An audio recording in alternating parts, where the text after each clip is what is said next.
You. Je suis Emma et je m'occupe de la page Festiagli.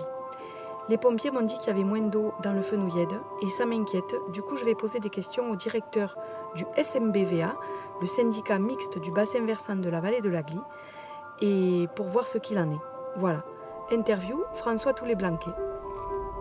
Bonjour François. Bonjour Emma. Donc François, je voulais te demander, déjà, le SMBVA, c'est quoi? Alors le SMBVA, c'est une administration locale qui a été créée en 2015 par toutes les communautés de communes du bassin versant de la Glie. Et donc nous, notre rôle, c'est de gérer toutes les problématiques qu'il y a de près ou de loin avec la Glie. Donc, que ce soit les inondations, que ce soit l'entretien des berges, que ce soit la gestion des sécheresses, voire même la qualité de l'eau. D'accord. Et aussi on a un rôle pour sensibiliser aux enjeux d'éducation à l'environnement, de sensibilisation du grand public. Il y a 2 semaines, j'ai discuté avec le chef de centre de Maury, qui est pompier. Il m'a fait un peu peur quand il m'a dit que peut-être il y a un manque d'eau dans le Fenouillède pour éteindre les grands feux. Et donc, comme le niveau est bas, je venais te demander, comparé aux autres années, on en est où? Alors effectivement, cette année, en 2021, on sort d'un printemps qui a été très sec, Ouais. qui fait qu'on n'a pas pu recharger correctement toutes les nappes. Et pareil, l'été a été relativement peu pluvieux. On a un déficit de pluie depuis le 1er janvier d'environ 50% à l'échelle du département. Ouais. Et donc effectivement, on est sur un été très sec comme en 2019. 2017 également. Ah oui. Donc voilà, c'est vrai que depuis 2 mois, le préfet a dû prendre des arrêtés pour diminuer les prélèvements qu'on a dans les cours d'eau du bassin versant de la Glie. J'ai une autre question. Est-ce qu'il y a des conséquences du changement climatique dans le Fenouillède par rapport à l'eau? Alors, c'est toujours délicat de répondre fermement oui, non, voilà, etc. Ouais. Les scientifiques prennent toujours des pincettes, donc on en prend aussi.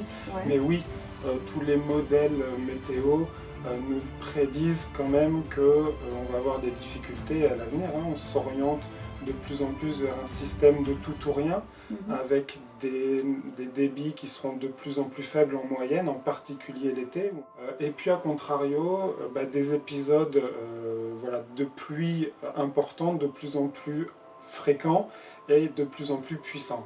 Puisqu'on a eu des crues à des périodes qui n'arrivaient pas avant. On a eu une crue en juin 2015 sur Saint-Paul-de-Fenouillet à Galamus avec une victime quand même.